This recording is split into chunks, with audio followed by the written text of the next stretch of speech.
दुआ संख्या 85 के बाद उभय घरी यश कौतुक भयऊ जो लगी काम संभ पई गयऊ शिवहि बिलोक ससंग मारू भयऊ जथाथित सब संसारू भय तुरत सब जीव सुखारे मदि उतर गए मतवारे रुद्रहि देख मदन भय माना दुराधर से दुर्गम भगवाना तीरथ लाज कछु कर नहीं जाई मरण ठान मन रच से उपाई प्रगट से तुरत रुचिर ऋतु राजा सुमित नव तरु राज विराजा वन उपवन बापिका तड़ागा परम शुभ सब दिशा विभागा जहाँ ता जनुम गत अनुरागा देख मेरु मन मन सिज जागा जागई मनोभव मुएउ मन बन सुभगता न परे कई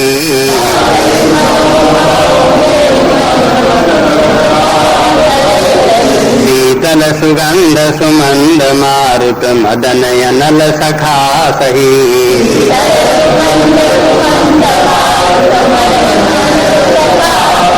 विकसी शरण बहु कंज गुंजत पुंज मंजुल मधुकरा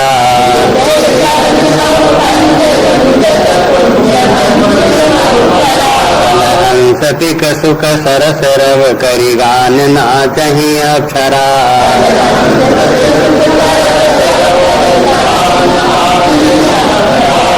सकल कला करी कोटि विधि हारिव सेन समेत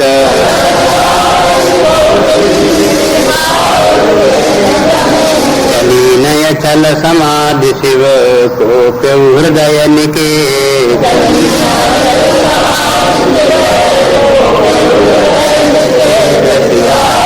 रामचंद्र की जय पवन सुत हनुमान की जय की जय।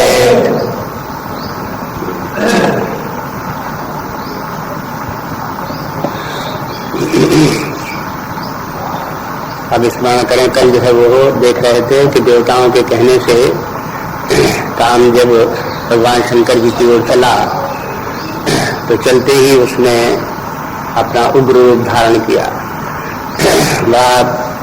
उसने अपना बल दिखाया और उसके कारण से सारे संसार में उसका आधिपत्य हो गया और सब लोग जितने भी जीव शरीरधारी थे सब व्याकुल हुए थे। उनका सबका वर्णन कर दिया, वृक्षों का भी, ताल तलैयों का भी, नदियों सागर का भी और जितने पशु पक्षी कोक चक्रवाक आदि हैं उनका वर्णन कर दिया। मनुष्यों की बात कहा कि उनकी क्या कहें, भूत पैताल जातों की उनकी बात क्या कहें, ये तो सदा ही काम के अधीन नहीं है और काम उनको सदा नशाता ही रहता है। उनका क्या चर्चा करनी है, उनके लिए कोई विशेष बात इस समय नहीं कहनी। ये कह करके एक प्रभाव पहली बार तो ये दिखाया और कहा कि ये कार्य कितनी देर में हुआ, कहा जितनी देर में काम जो शंकर जी के पास पहुंचा तो मार्ग में उसे 2 दंड का समय लगा, उतने बीच में उसने सारे संसार को व्याकुल कर दिया। कहते 2 दंड भरि ब्रह्मांड भीतर काम कौतुक काम कृत कौतुक अयम। और ये काम का कौतुक था, कौतुक मैंने खेल था, कोई उसके लिए बड़ा पुरुषार्थ करने की आवश्यकता नहीं थी, उसके लिए बहुत उसको अपनी शक्ति लगाने की जरूरत नहीं थी। ये तो काम ने अपने स्वाभाविक बल के द्वारा ये कार्य दिखा दिया कि सारे संसार को उसने व्याकुल कर दिया। धैर्य में काहू धीर, कोई भी उस समय धैर्य धारण नहीं कर रहा था, सब अधीर हो गए थे। जे सबके मन से झरे और वो सबके मन में प्रविष्ट हो गया, मन को सब कुछ शुद्ध कर दिया, सब व्याकुल होने लगे अपने मन में। ये दशा उसके कारण से हो गई। और कहते हैं कि बस उस समय सबके लिए कहते हैं सब व्याकुल हो गए। तो अब भाई बात ये रह गई कि क्या शंकर जी भी उसी समय व्याकुल हो गए? तो कहा नहीं हुए। ऐसे करके कहते हैं कि जे रात के रघुवीर ते उबरे ते कालमा, भगवान ने जिनकी रक्षा की वो उस समय बच गए, उनके ऊपर उसका प्रभाव नहीं पड़ा। तब ये वर्णन जो चलता है वो तो एक कथा के रूप में चलता है। काम को मान लिया कि एक प्रकार का पुरुष है और शंकर जी भी एक पुरुष हैं और वो काम वहाँ शंकर जी के पास जा रहा है, ऐसा करके चित्रण तो होता है, तो इस प्रकार से होता है। लेकिन इसको समझदारी के साथ में ये भावात्मक वृत्तियां हैं तो उनको उसी भावना के रूप में उनको देखना चाहिए। काम पर शंकर जी पर ब्रह्म परमात्मा है, शांत स्वरूप, कल्याण स्वरूप, आनंद स्वरूप, देहातीत, इस प्रकार के भगवान हैं, वो तो शंकर जी हैं। और काम जो है मन का विकार है। ये जब मन, और इसका मन से ही उत्पन्न होता है। मन या हृदय ही इसका भवन है, वही इसका वास भी है और वही ये उपद्रव करता रहता है। और रजोगुण से इसकी उत्पत्ति होती है। रजोगुण इसका जो है वो प्रेरक तत्व है।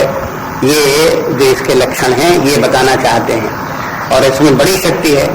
मन में ही, व्यक्तियों के मन में ही उत्पन्न होता है, मन को ही क्षुब्ध करता है।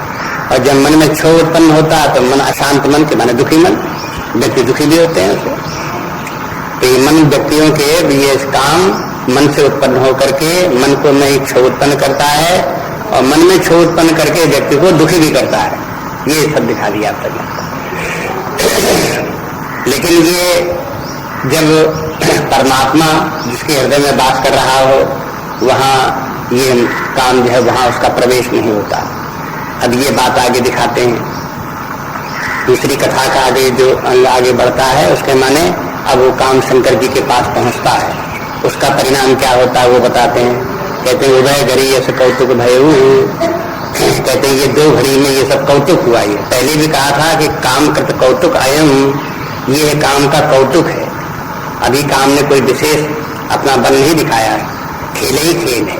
कौतुक माने खेल तमाशा, साधारण सी बात। ऐसे ही उभय घड़ी अस कौतुक भयऊ, दो घड़ी में इस प्रकार का ये सब कौतुक हुआ।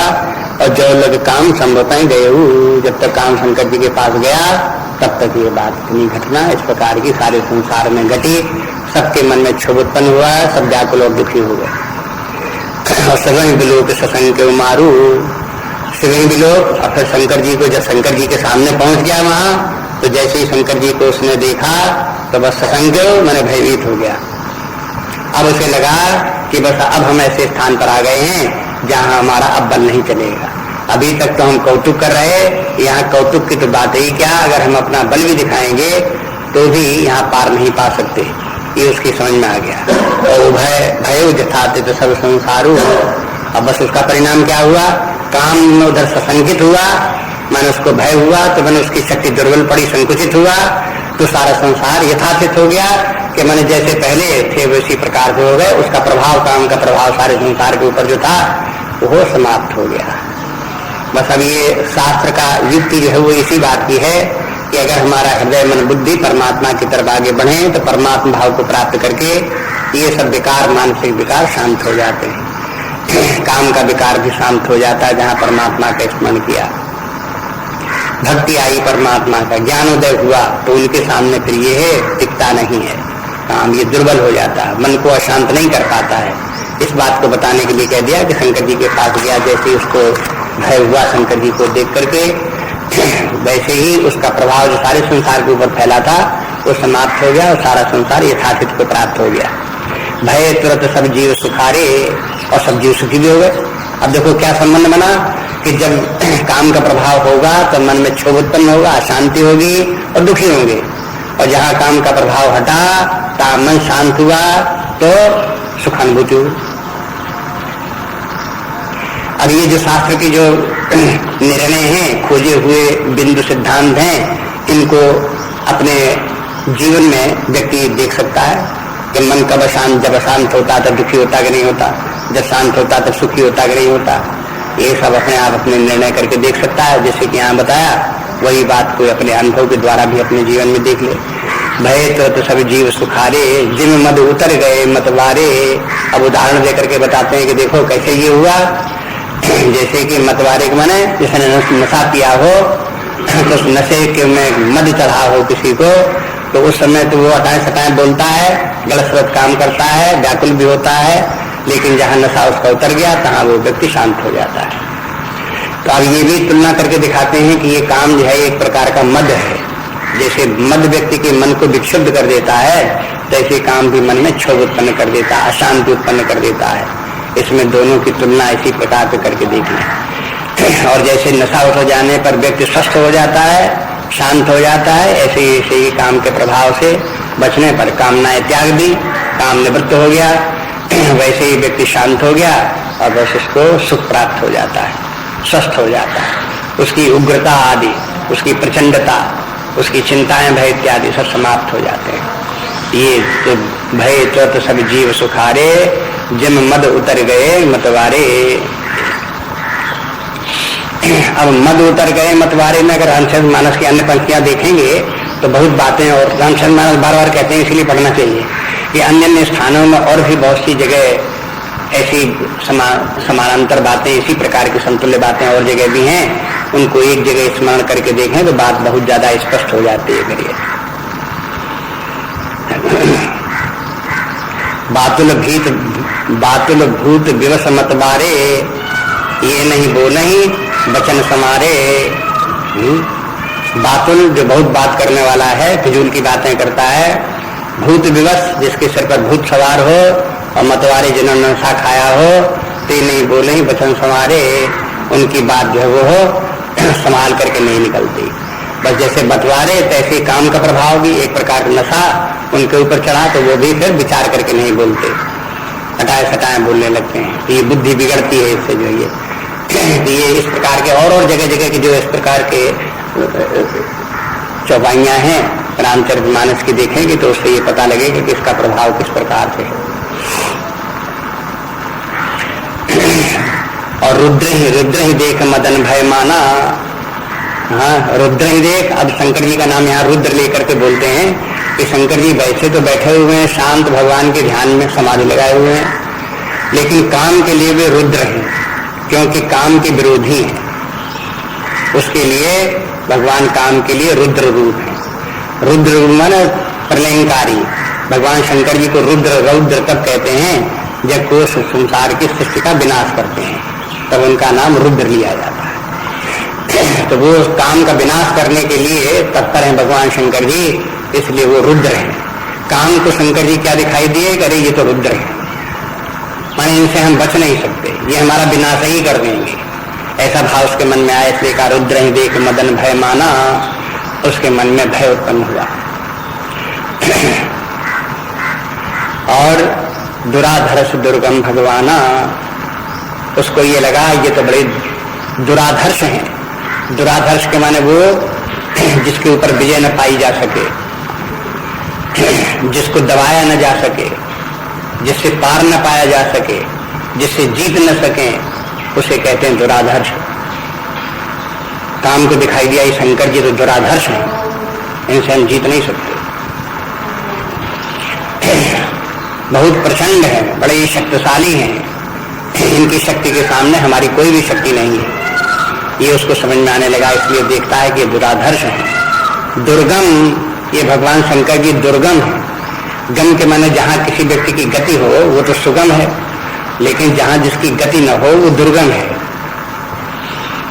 अब ये काम आया तो भगवान शंकर जी के अंदर प्रवेश करना चाहता था, उनके मन में पहुंचे और वहां क्षोभ उत्पन्न करे। हाँ? लेकिन वो अंदर प्रवेश करने के लिए द्वार ही नहीं पाता। शंकर जी के निकट आगे चल करके पार्वती जी कह देती हैं, देखो अरे भाई शंकर जी ने काम को भस्म कर दिया तो उसमें शंकर जी को क्या दोष। बात यह है कि अगर कहीं अग्नि के पास शीतलता जाएगी तो शीतलता का क्या होगा, वो अपने आप ही शीतलता नष्ट हो जाएगी, उसमें अग्नि का क्या दोष।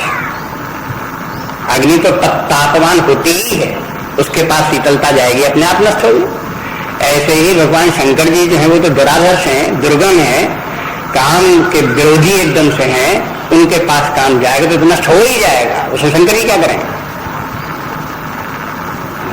तो ये इस प्रकार बोलते हैं। तो मनुष्य स्वभावता ये है कि शंकर जी को अगर हम भगवान का भक्त करके रूप में देखें, इस समय समाधिस्थ बैठे हुए हैं, अथवा भगवान शंकर जी को परम ज्ञानमान ज्ञान के रूप में वेदांत ज्ञान अद्वैत वेदांत के मूर्तिमान रूप करके देखें, तो ऐसे ज्ञान में और परमात्मा के ऐसे समर्पण भाव की भक्ति में जो व्यक्ति स्थित है, उसके लिए काम जो है वो उसके लिए दुर्गम किला है। उसके अंदर वो काम प्रवेश नहीं कर सकता, आक्रमण नहीं कर सकता। तो ये दिखाते थे भगवान शंकर जी दुराधर्ष हैं, रुद्र हैं, दुराधर्ष हैं और दुर्गम हैं। आगे ये बात जो वर्णन और तुलसीदास जी करते हैं उससे मालूम हो जाएगा कि दुर्गम तात्पर्य क्या है। वो किसी के वो काम तभी किसी का कुछ बिगाड़ सकता है जब उसके मन में प्रवेश करे और मन में क्षोभ उत्पन्न करे। अगर मन में प्रवेश करने की उसकी सामर्थ्य ही न हो, कोई व्यक्ति के मन में वो काम प्रवेश ही न कर सकता हो, पहले से किलेबंदी बाहर से ही हो, तो फिर वो काम उसका क्या बिगाड़ सकता है? तो ये कहते हैं दुराधर्ष दुर्गम भगवाना। और फिर वो तो भगवान शंकर जी तो भगवान है, भगवान खरैश्वर्य संपन्न, जिसमें वैराग्य भी एक है। ऐश्वर्यवान है, वैराग्यवान है, तो भगवान शंकर जी वैराग्यवान है। अब जैसे ये काम और राम दोनों एक दूसरे के विरोधी हैं, तो जैसे राम तैसे विवेक, विवेक का भी ये काम विरोधी है। अगर विवेक टिका रहेगा तो काम नहीं आ सकता, काम आ गया तो विवेक टिका नहीं रह सकता। एक दूसरे के ये भी विरोधी हैं। इसी प्रकार से वैराग्य और काम ये भी दोनों एक दूसरे के विरोधी हैं। अगर कोई वैराग्यवान है तो काम कहाँ से आ सकता है? कामना, वैराग्य के माने ही कामना का त्याग है। अगर कामना फिर भी बनी तो वैराग्य का बात का है। इसको मैंने वैराग्य और कामना जो है दोनों विरोधी है। इसलिए भगवान कह करके और ऐश्वर्यवान है इत्यादि हैं, वो तो जो अच्छी बातें जो हैं भगवान में वो तो अलग हैं। उसमें से वैराग्य की बात ले लें तो भी देखते हैं कि भगवान के जितने भी गुण हैं वो सब काम के विरोधी हैं, काम उनका कुछ भी बिगाड़ नहीं सकता। तो ये दिखाया, ये सब लक्षण काम को भगवान शंकर जी में दिखाई दिए। शास्त्र ये कहता है कि अगर काम से हम बचना चाहते हैं तो ये गुण हमारे अंदर आने चाहिए, ऐसी ही भगवान की भक्ति आनी चाहिए, ऐसा ही ज्ञान आना चाहिए। अपना मन और अपना हृदय ऐसा ही एक किला बन जाना चाहिए, सुरक्षित किला, जिसमें भगवान का तो वास हो, लेकिन एक काम आदि निशाचर उसमें प्रवेश न कर सके। इस प्रकार सा ऐसे स्वस्थ अपना अंदर जो है वो हो, भाव तैयार हो। तो अब ऐसा जब देख लिया तब उसको काम को क्या लगा कि इसके माने अब हम यहाँ पर बचेंगे नहीं, शंकर जी के सामने आकर के हमारा विनाश जरूर है, ये भाव से भय लगा। कि मैंने किस बात का भय लगा कि हम बच नहीं सकते, मर ही जाएंगे। अब तो जब मर जाएंगे तो दो उपाय हैं, या तो भाग खड़े हो और या मरने के लिए तैयार तो भाई मरो। तो अब वो ये क्या करता है यहाँ पर कि फिरत लाज कछु करे नहीं जाई। तो उसने सोचा कि यहाँ से भागना चाहिए, यहाँ हम बच नहीं सकते। लेकिन जब भागने का विचार मन में आया तो उसे लज्जा लगी। फिरत लाज कि लज्जा किस बात की लगी कि देखो हम कितनी बड़ी बड़ी बातें करके इंद्र आदि देवताओं के सामने करके आए हैं कि हम परोपकार के लिए अपना जीवन दे देंगे, और जो परोपकार के लिए मर जाते हैं संत लोग उनकी प्रशंसा करते हैं। देखो ऐसी ऐसी बातें करके आए और यहाँ पर आए तो मैं भाग खड़ूं। तो ऐसे सोच करके प्रभु लज्जित हुआ। उसने फिर भागने का जो विचार जो है वो उसे छोड़ना पड़ा।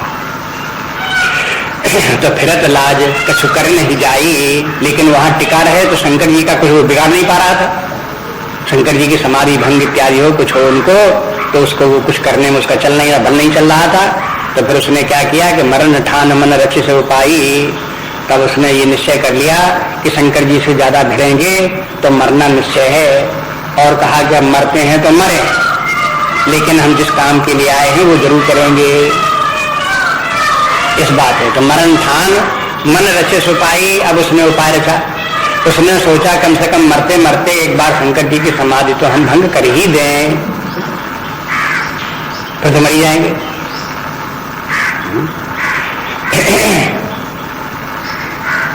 ये दुष्ट प्रवृत्ति है। अपने इसमें तुलसीदास जी कहते हैं दुष्टों का स्वभाव क्या है कि दूसरे को हानि पहुंचा करके चाहे भले ही मर जाए, लेकिन दूसरे को हानि जरूर पहुंचा देंगे। ये स्वभाव दुष्टों का। हम मरेंगे तो मरेंगे, क्या बात। जैसे उदाहरण दे दिए मक्खी का। मक्खी दूध में गिर पड़ी तो उसने क्या किया कि चलो दूध तो हम बिगाड़ देंगे, चाहे भले ही हम उसमें गिर के मर जाएं। पर अकाज भट्ट, ये लोग जो होते हैं ये दूसरे का काम बिगाड़ने में बड़े बहादुर होते हैं, मरने को तैयार रहते हैं, कुछ भी हानि हो जाए उसकी परवाह नहीं करते। तो इसी कहते हैं मरने की हानि उठाने को तैयार, और मन रचित उपाय, और फिर उपाय करने लगा शंकर जी की समाधि भंग करने को। तो अब देखो यहाँ जो उपाय करता है ये अपने सहायकों के द्वारा करता है। काम का प्रभाव जो है 3 प्रकार से दिखाया, देखिए सावधानी पूर्वक। पहले तो दिखाया जब वो शंकर जी के पास चला तो सारे संसार के ऊपर जो प्रभाव पड़ा वो दिखाया, लेकिन शंकर जी के पास आकर के जब वो भयभीत हुआ तो संसार के ऊपर जो उसका प्रभाव पड़ा था वो घट गया और यथास्थिति हो गई, मैंने पूरा समाप्त नहीं हो गया। फिर जो जैसे लोग थे वो वैसी स्थिति में आ गए, सामान्य स्थिति में आ गए। एक तो काम का प्रभाव वहां देखने को मिला, जो यहाँ पर शंकर जी के सामने आकर के काम 2 प्रकार से अपना प्रभाव दिखाता है। एक तो अपने सहायकों के द्वारा, अब देखते हैं आगे जितने उसके सैनिक थे, सहायक थे, ये उसकी शक्ति लगा करके शंकर जी से मोर्चा लेता है। लेकिन उसके सहायक जब सफल नहीं हो पाते तब उसके बाद में तीसरी बार काम स्वयं शंकर जी को क्षुब्ध करने के लिए अपने आप अपना धनुष बाण उठाता है और वो प्रहार करना शुरू करता है। तो काम के 3 बार ये आक्रमण, ये 3 प्रकार के उसके प्रभाव, दूषित प्रभाव जो उसके हैं, किस किस प्रकार से ये कार्य करता है वो ये दिखाया गया। तो इस कथा के द्वारा काम का जितना व्यापक विवेचन हो सकता था, जितना अधिक से अधिक स्पष्ट बातें उसके संबंध में कही जा सकती थी, वो सब इस कथा के द्वारा सुझा दी गई। अब समझने वाले इसको बार बार पढ़ें, बार बार देखें तो उनको सब समझ में आ जाएगा कि ये कैसा विकार है, कैसे मन को अशांत करता है, इसमें क्या क्या दोष हैं, इससे कैसे बचना चाहिए। ये सब इतने ही प्रसंग से सब समझ में आ जाती है बात। तो उसने प्रगति से तुरंत रुचिर ऋतुराजा, तो अब उसने क्या किया कि रुचिर ऋतुराज को उत्पन्न कर दिया। ऋतुराज का माने बसंत ऋतु, बसंत ऋतु ऋतुराज है और ये काम का सहायक है, सैनिक है, प्रधान सेनापति। काम का काम जो है वो मानो एक राजा है और उसके तमाम उसके साथ सेनापति हैं। उन सेनापतियों में से एक ऋतुराज बसंत ऋतु भी है। अब इसके माने उस समय कोई भी ऋतु रही हो, ग्रीष्म ऋतु रही हो, हेमंत ऋतु रही हो, लेकिन कोई भी ऋतु रही हो, जब ये आया वहां शंकर जी के पास तब इसने वहां बसंत ऋतु उत्पन्न कर दी। अब बसंत ऋतु के जो जो लक्षण हैं वो सब लक्षण आगे बताते हैं कि जब बसंत ऋतु आ जाती है तो कौन कौन लक्षण होते हैं और उसका प्रभाव बसंत ऋतु का और उनके जो बसंत ऋतु के जो उपक्रम उत्पन्न हुए उनका प्रभाव व्यक्तियों के मन के ऊपर किस प्रकार से पड़ता है, कैसे वो मन में वो काम उद्दीपन उसके मन में, लोगों के मन में होता है, ये इसमें बताते हैं। कहते हैं कि प्रगति से तुरंत ऋतु राजा और कुसुमित नवतरु राज विराजा।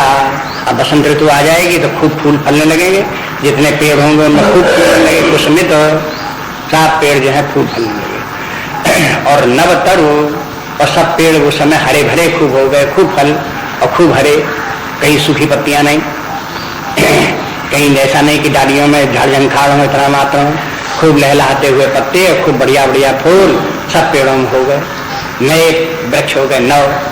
नव के 2 अर्थ है, नव के माने नया भी है और नव के माने लचना भी है, माने ये फूलों और फलों से वृक्ष लदे हुए लच रहे थे। तो कहते हैं कुसुमित नव तरु राज विराजा।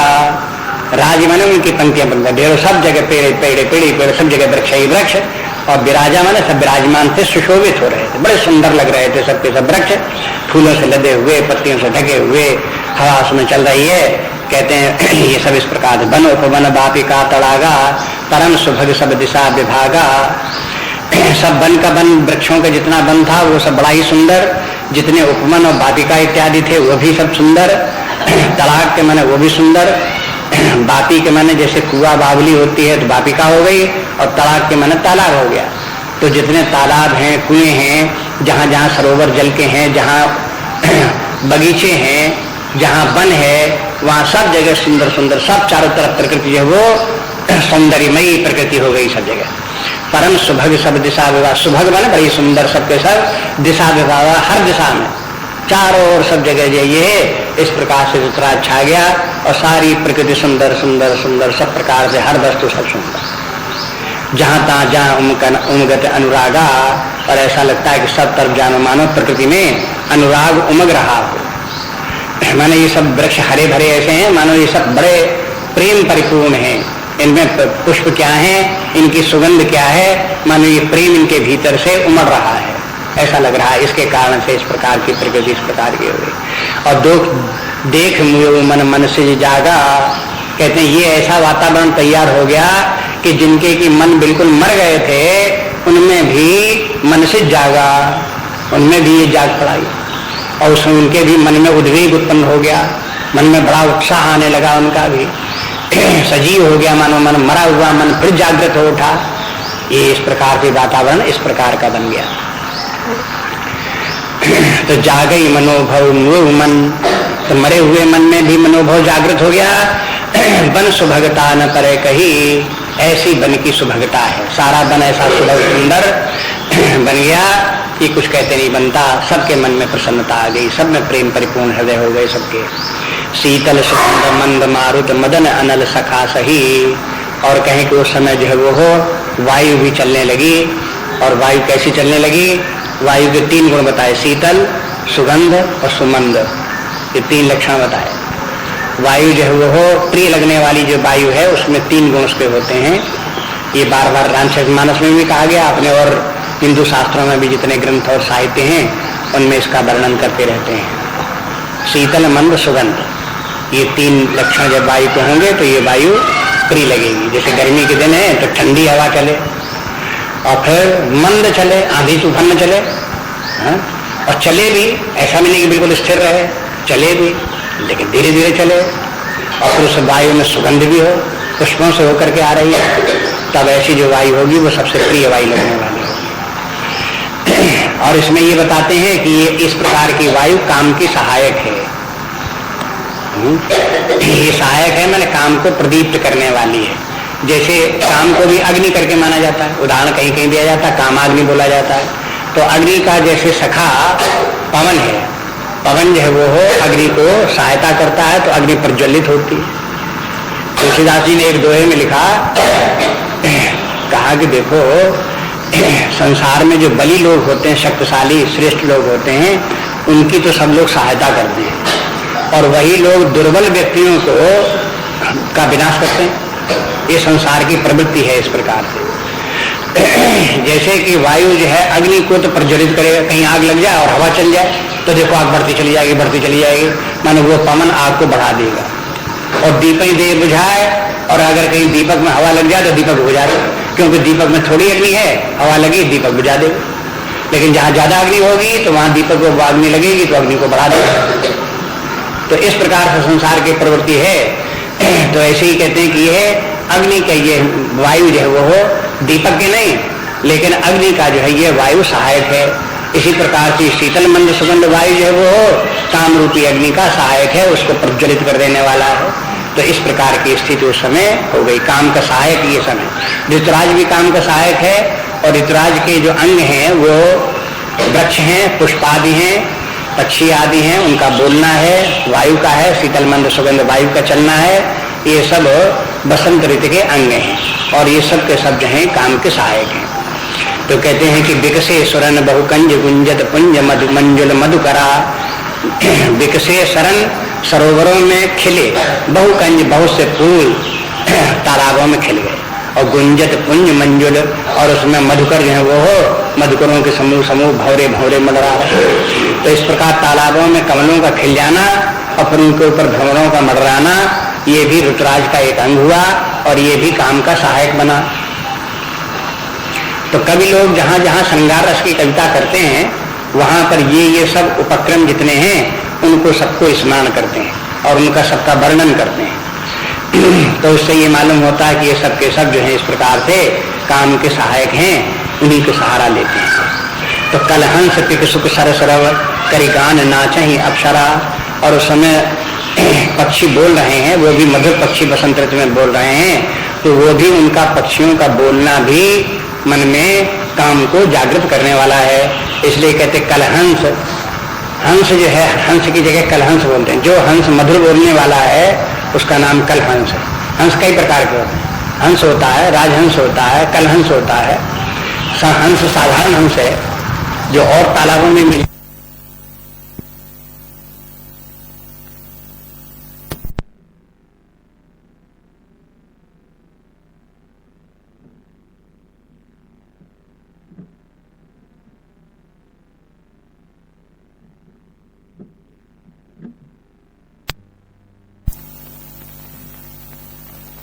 मन को है। हाँ, और सुख होते सरस रव करी, सरस रव मधुर स्वर में, ये सब मधुर स्वर में ये सबके सब बोल रहे हैं ये पक्षी। करी गान नाचें अप्सरा, और अप्सराएं भी गाती हुई नाच रही हैं। बस अप्सराएं उस समय, अब ये जहाँ ये बसंत ऋतु है और सब चारों तरफ इस प्रकार से सुंदर पवन वायु और वातावरण है, पक्षियों का इस प्रकार से बोलना है, फूलों का सुगंध, भ्रमरों का गुंजार, ये समझो इसमें जो ध्वनि उत्पन्न हो रही है ये अप्सराओं का नृत्य है, अप्सराओं का गान है। ऐसे समझ लो ये सब का सब वातावरण इस प्रकार का बन गया। सकल कला करी कोट विधि हारे सेन समेत। अब ये इस प्रकार से काम में अपने सैनिक ऋतुराज के द्वारा और ऋतुराज के भी जो और जितने सैनिक हैं उन सबकी सहायता से उसने जितना उपद्रव हो सकता था उस समय उसने करने की कोशिश की। लेकिन सकल कला करी कोटविद, सब इस प्रकार की कलाएं कर देखी, नाना प्रकार से सब कुछ किया, हारे सेना समेत, और उसकी सेना हार गई। सेना हार गई, उसने भी हार मानी कि देखो अब इस प्रकार से हम जीत नहीं सकते। चली ना चल समाधि से वह कोटे मध्य हृदय निकेत, चली ना चल शंकर जी की समाधि अचल बनी रही। अब लोग इस प्रकार का अनुमान लगाते हैं, सोचते हैं कि शंकर जी ने समाधि लगाई, आंखें बंद किए हुए बैठे हुए थे, भगवान का ध्यान कर रहे थे। लेकिन जब उनको इस प्रकार के अप्सराओं का गान सुनाई दिया, कल हंस पिक इत्यादि की ध्वनि हुई, तो कानों से होकर के उनके अंदर पहुंच गई। आंखें तो नहीं खोली, उन्होंने देखा तो नहीं, लेकिन कानों से होकर के ध्वनि पहुंची। तो शंकर जी ने अपनी समाधि को और संभाला, मन को और संभाला और भगवान में दृढ़ता पूर्वक लगा दिया, और इतना मन अपने भगवान में लगा दिया कि फिर कर्ण इंद्रिय से भी बाहर की ध्वनि आनी बंद हो गई, वो भी सुनाई देना बंद हो गया। और एकमात्र ये हो उनका चित्त और परमात्मा दोनों एक होकर के हो गए। बाह्य जगत से बिल्कुल संबंध जो थोड़ा बहुत रहा भी होगा वो भी समाप्त शंकर जी ने कर दिया। तो शंकर जी की समाधि कैसी हो गई? अचल हो गई।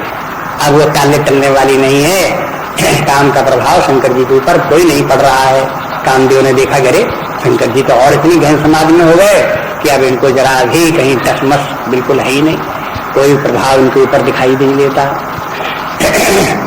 और कोटि हृदय निकेत, ये हृदय निकेत कौन है? काम का ही नाम है, जिसे मनसिज कहते हैं, वही हृदय निकेत है। हृदय निकेत जिसका कि पूछो काम का वास कहाँ है, तो हृदय रूपी भवन में ही जिसका वास है, हृदय उसका घर है, मन में क्षोभ उत्पन्न करता रहता है। तो वो हृदय में वास करने वाला अब काम कहता है कि हम तो सबके हृदय में वास करते हैं, शंकर जी का जो हृदय है वो भी हमारा वास स्थल है, और हम अपने घर में ही नहीं जा घुसे पा रहे हैं। जैसे कोई व्यक्ति अपने घर के दरवाजे तक पहुंचे और घर के भीतर न घुसने पावे तो बड़ा गुस्सा आएगी कि हम अपने ही घर में न घुस पावे, साहब दूसरा के कब्जा जमा दे। ऐसे करके वो दरवाजे पर वो मानो शंकर जी के बाहर वो सोचता है और बड़ा गुस्सा होता है अपने मन में, फिर क्रोधित होता है। क्रोधित होता है मैंने फिर दूसरी युक्तियां लगाने की सोचता है। अब वो सोचता है कि हमारे सैनिक इतने शक्तिशाली नहीं है कि शंकर जी की समाधि को भंग कर दें, इसलिए हमें अपनी शक्ति स्वयं लगानी चाहिए। सैनिक तो शक्तिशाली होते हैं लेकिन सेनापति उनसे भी ज्यादा शक्तिशाली होता है। लेकिन सेनापति से भी ज्यादा शक्तिशाली राजा होता है जिसके कि सेनापति होते हैं। तो ये काम यहाँ राजा है, तो ये सबसे ज्यादा शक्तिशाली यही है। तो सोचता न सैनिकों से काम बनता है न सेनापति से काम बनता है, तो हमें अपनी शक्ति अब लगानी पड़ेगी शंकर जी की समाधि भंग करने के लिए। तो आगे देखिए वो क्या करता है, क्रुद्ध होकर के स्वयं अपनी तैयारी करता है। देख रसाल बिटप बरसाखा ते पर चढ़े मदन मन माखा सुमन चाप निज सरसंधाने अतिरसता के श्रवण लगी ताने छाड़े विषम विशिख उर लागे छूट समाधि शंभु तब जागे भयवीस मन क्षोभ विषेखी नयन उघारी सकल दिश देखी सौरभ पल्लव मदन बिलोका भयो कोप कंपे उतरे लोका तब शिवती सर नयन उघारा चेतवत काम भयो जर छारा हाहाकार भयो जग भारी पे सुर भय असुर सुखारी समुझ काम सुख सोच जोगी भय कंटक साधक जोगी जोगी अकंटक भय पति गति सुनत रति मूर्छित भई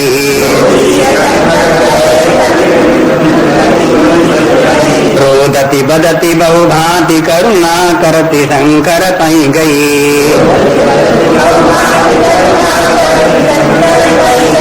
अति प्रेम कर बिनती विविध विधि जोरी कर सन्मुख रही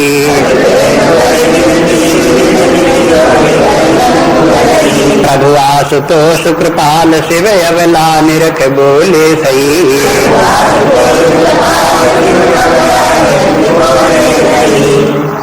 अब ते रति तब नाथ कर हुई है नाम अनंग बिन बप व्यापे सबई पुनि सुन निज मिलन प्रसंग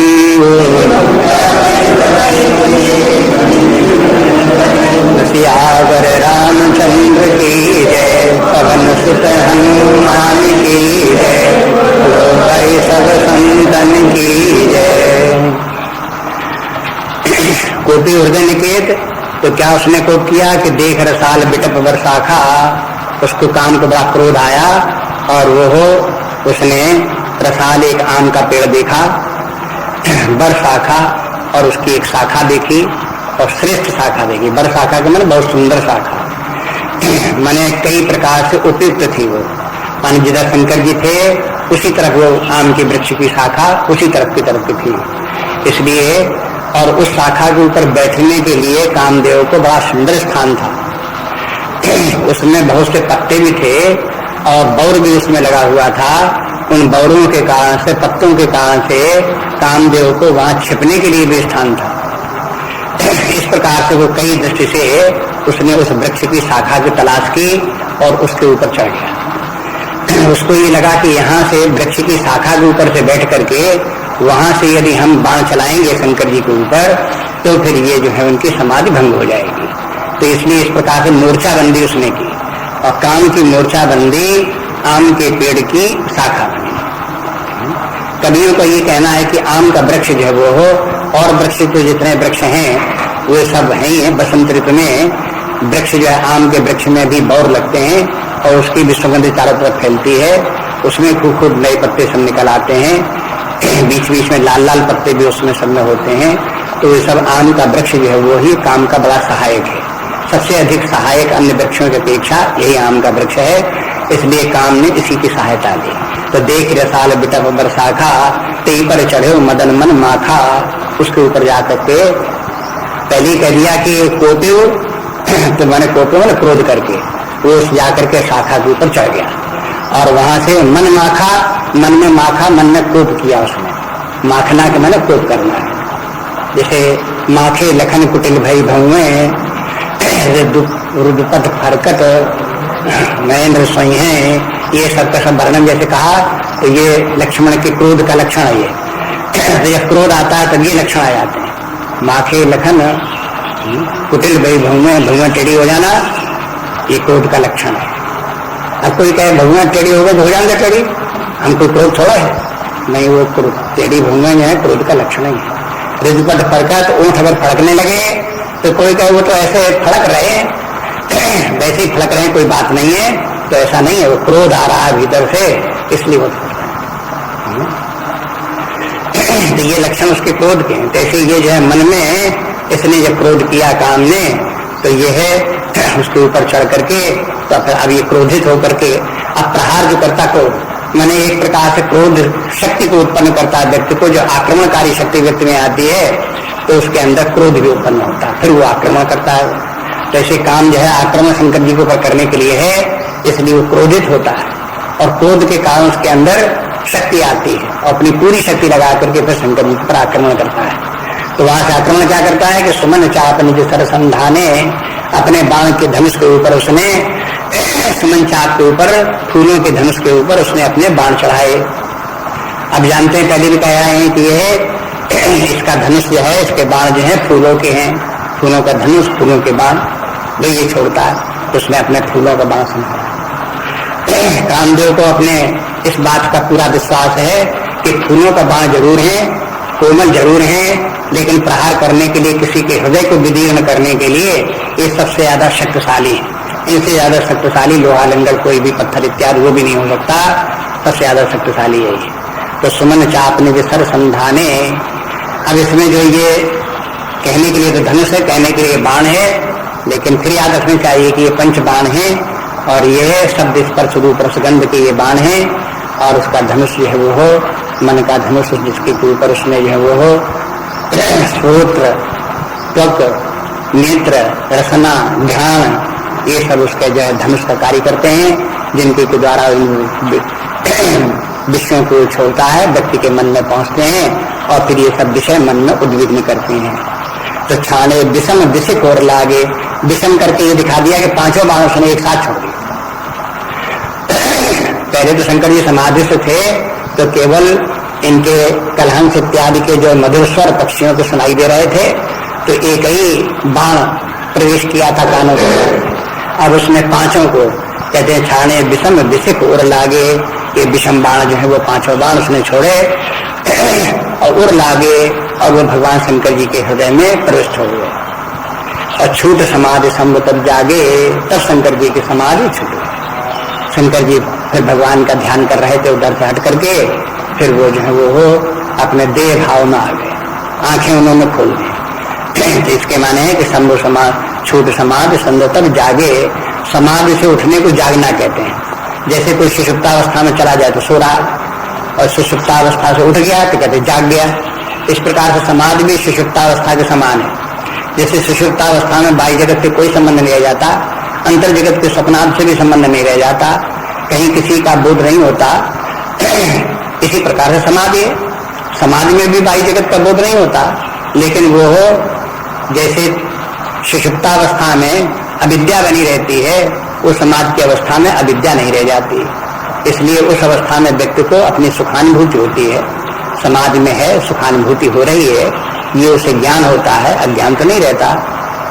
लेकिन बाह्य जगत से उसका संपर्क नहीं होता, बाह्य जगत का प्रभाव उसके ऊपर नहीं पड़ता। ये समाधि की अवस्था हुई।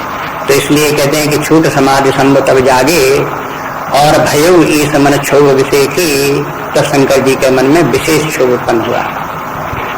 क्षोभ के माने बस वही विक्षेप उत्पन्न हो गया, मन में क्रोध आ गया, शंकर जी के मन में क्रोध आ गया, विक्षेप उत्पन्न हो गया, और उसका क्या होने लगा कि नैन उघार सकल दृष्ट देखी।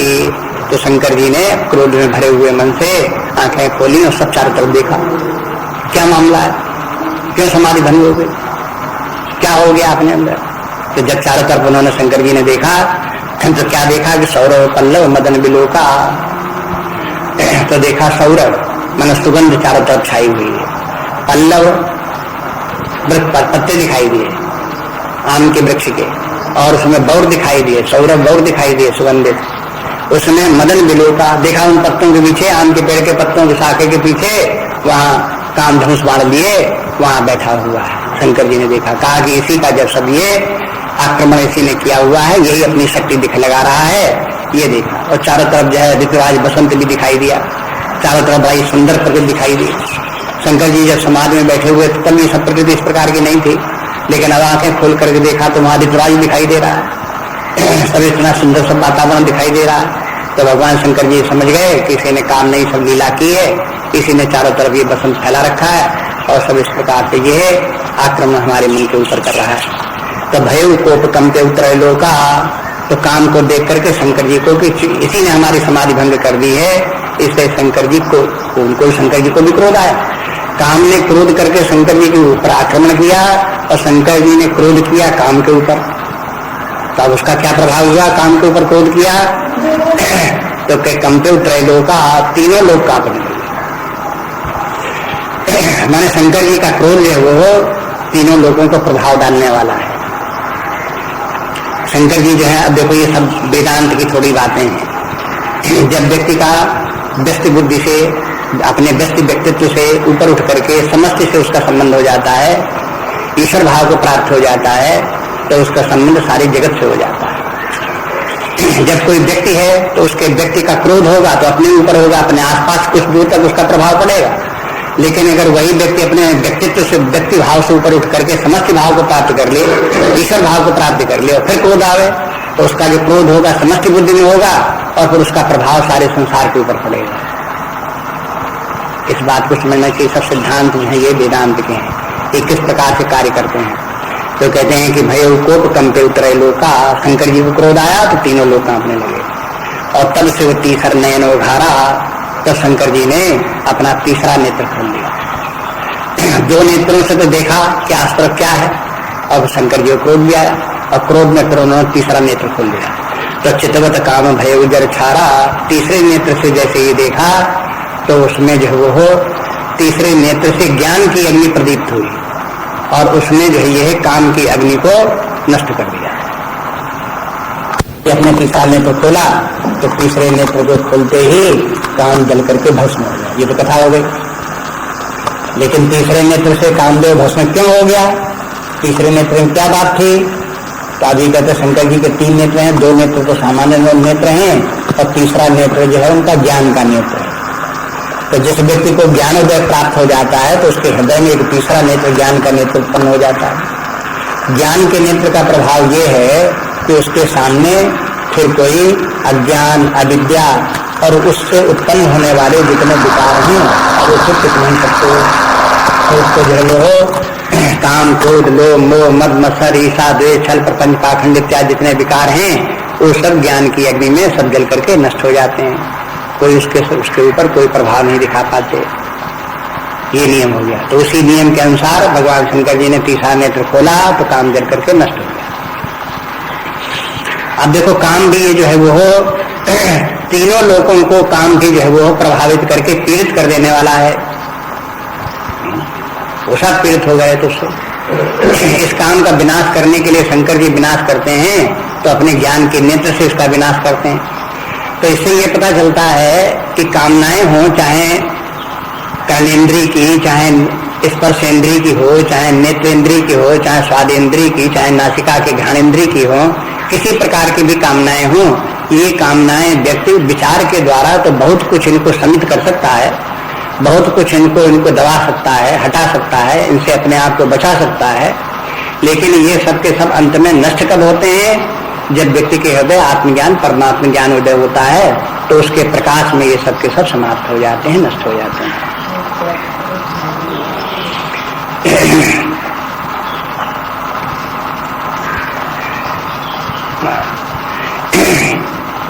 काम इस प्रकार से जल करके भस्म हो गया।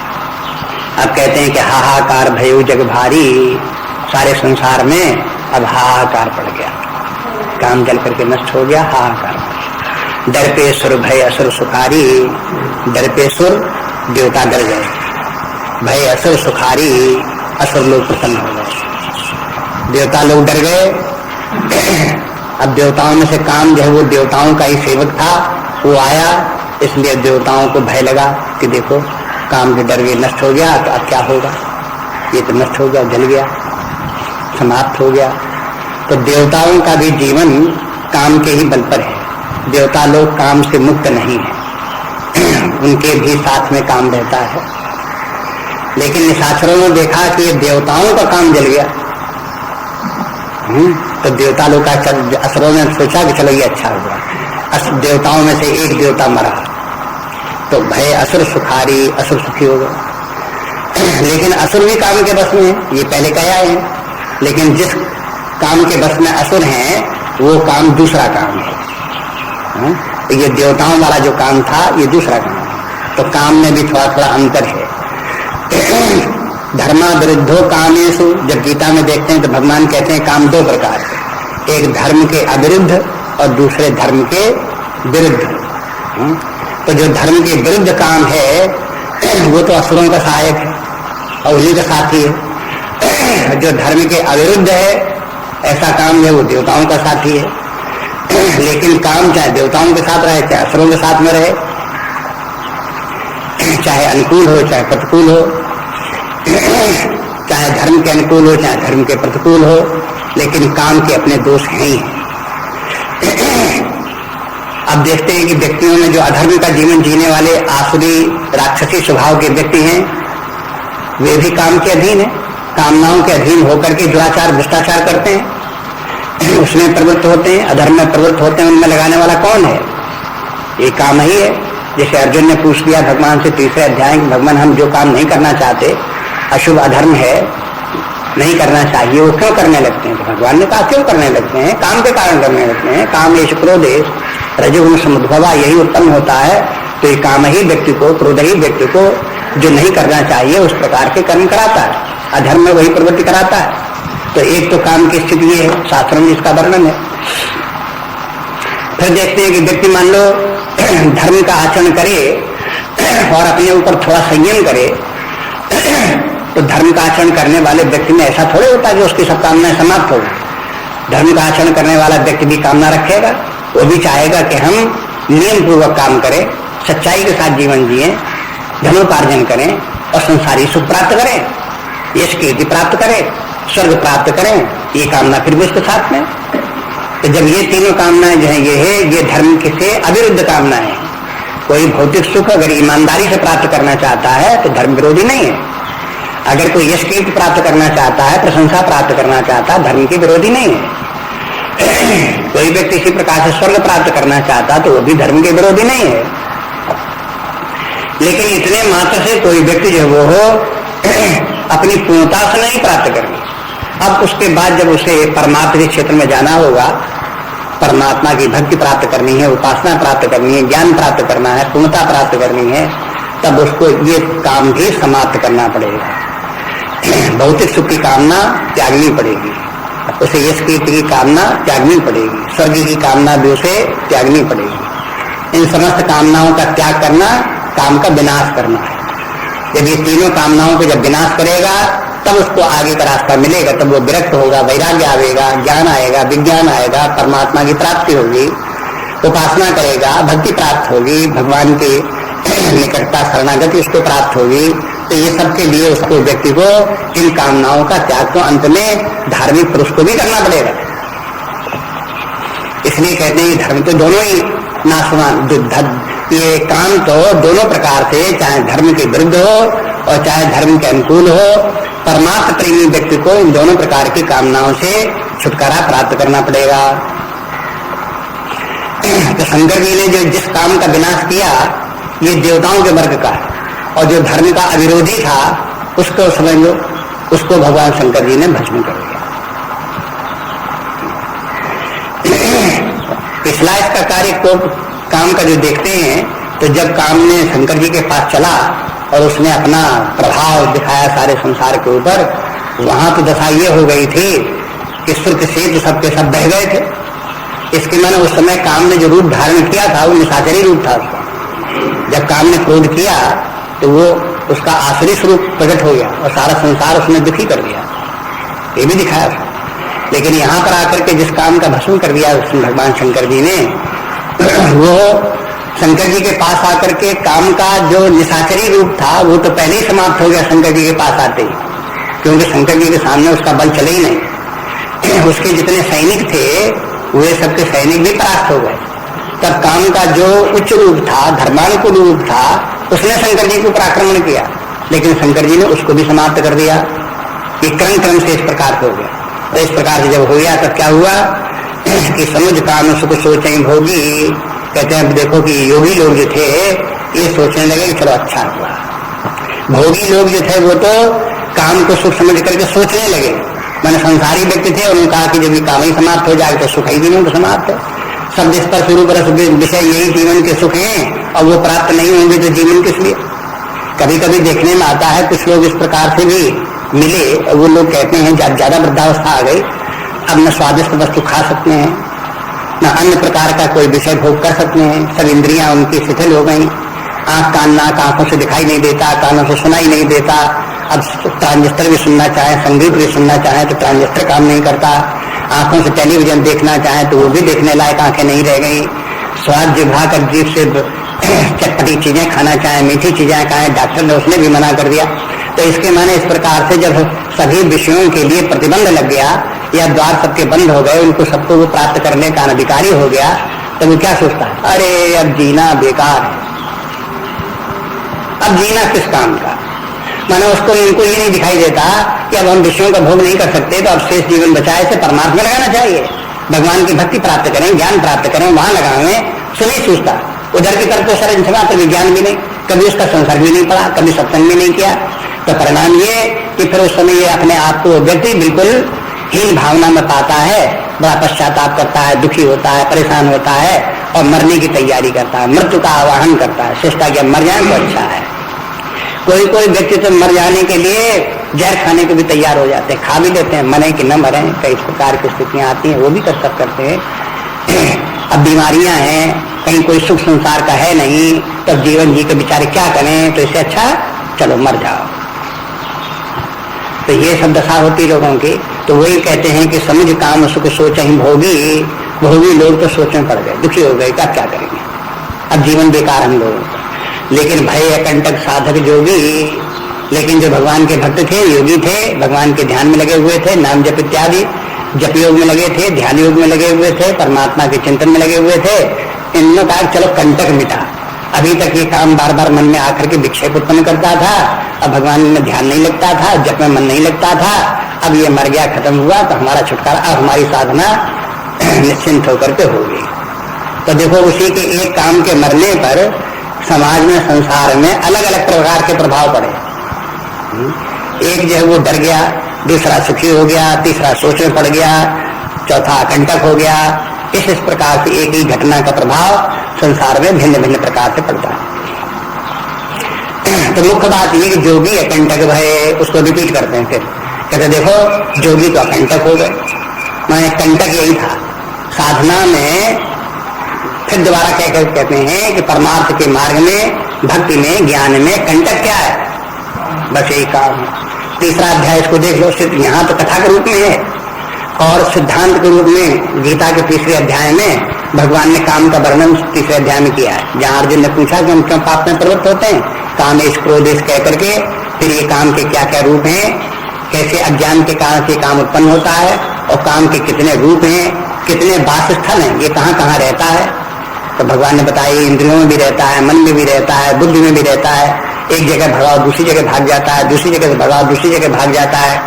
कभी कभी लगता है कि तो खत्म हो गया, लेकिन वो कहीं न कहीं चित्त में जाकर के कोने में बैठा रहता है और मौका पा करके फिर निकल आता है। ये सब वर्णन भगवान ने वहां पर गीता में उस स्थान पर किया है। और फिर ये बताया कि देखो ये सब अपने अंदर किले बंदी करके काम रहता है और निकाले नहीं निकलता, वहां से मारे नहीं मरता है। तो फिर क्या करना चाहिए, कहते उन्होंने फिर आक्रमण करने का तरीका वहां बताया, इस काम पर आक्रमण करो, इस काम को निकालो, बाहर करो, समाप्त करो, यही कंटक है। ये रास्ता राह है, अध्यात्म के मार्ग में जाने वाले राहगीरों के लिए जो रास्ते में लुटेरे मिल जाते हैं, वो एक प्रकार का लुटेरा है, साधक को लूट लेता है। उसकी साधक की जितनी साधना संपत्ति है, तपोबल इत्यादि है, उनका सबका ये विनाश कर देता है। इसलिए इससे बचो, इसको विनाश करो।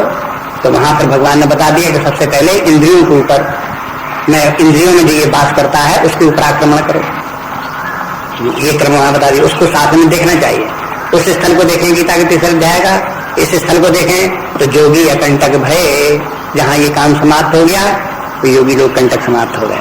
और गतित पतिगत सुनत रति मूर्छित भई, और जैसे काम की पत्नी जो थी रति, उसने जब सुना कि उसका पति इस प्रकार से शंकर जी के द्वारा भस्म हो गया, मारा गया, तो वो मूर्छित हो गई, माने बहुत दुखी हुई। और जब बहुत दुख होता है तो बेहोशी आ जाती है, ऐसे बेहोशी आ गई उसको। और फिर जब वो होश में आई तब उसके बाद फिर वो होश शंकर जी के पास गई। देवताओं ने समझाया कि भाई शंकर जी ने भस्म कर दिया, अब और कोई तुम्हारा कोई कुछ बचाव नहीं कर सकता, कल्याण नहीं कर सकता, तुम शंकर जी के पास ही जाओ। तो रोदत बदत बहु भांति करुणा करत शंकर पै गई। तो रोती हुई, और बदत के माने है काम की महिमा का वर्णन करती हुई, ये कहती हुई कि ये काम तो बहुत अच्छा है, भगवान इतना सुंदर था ये काम कि इसके कारण से सारा संसार बड़ा सुखी था और सारी सृष्टि इसी काम के कारण से ही चल रही थी। अगर आप इसी का विनाश कर दोगे तो फिर ये सृष्टि कैसे चलेगी? फिर ये ब्रह्मा जी का काम ही समाप्त हो जाएगा, फिर तो ये हो जाएगा वो हो जाएगा। इस प्रकार से कहती हुई, उसकी महिमा का वर्णन करती हुई शंकर जी के पास गई और रोती हुई, और फिर कहने लगी हमारा क्या होगा। इस प्रकार से दुखी हुई। तो अति प्रेम कर विनती विधि विधि जोर कर सन्मुख रही, और शंकर जी की विनती करने लगी, शंकर जी की महिमा सुनाने की, आप तो सर्वशक्तिमान हो, भगवान हो, परब्रह्म परमात्मा स्वरूप हो, आप तो सब कुछ कर सकते हो, उसका जैसे आपने विनाश कर दिया तो हमारे ऊपर कृपा करो, उसको फिर जीवित कर दो। ऐसे करके उसने जो है फिर बहुत बार उनसे प्रार्थना की कि उसके बिना कैसे संसार चलेगा, हमारा जीवन कैसे चलेगा, ये सब बार बार उसने प्रार्थना की शंकर जी से। तो प्रभु आशुतोष, तो भाई शंकर जी तो आशुतोष, शंकर जी जैसे रुद्र हैं और जैसे दुराधर्ष हैं, जैसे दुर्गम हैं, तो ऐसे ही आशुतोष, आशुतोष में जल्दी प्रसन्न हो जाने वाले। तो जैसे उसने प्रार्थना की शंकर जी प्रसन्न हो गए। और क्यों प्रसन्न हो गए? कहते हैं कि कृपाल शिव, शंकर जी कृपाल निधान है, आशुतोष हैं, अबला निरख। उन्होंने देखा ये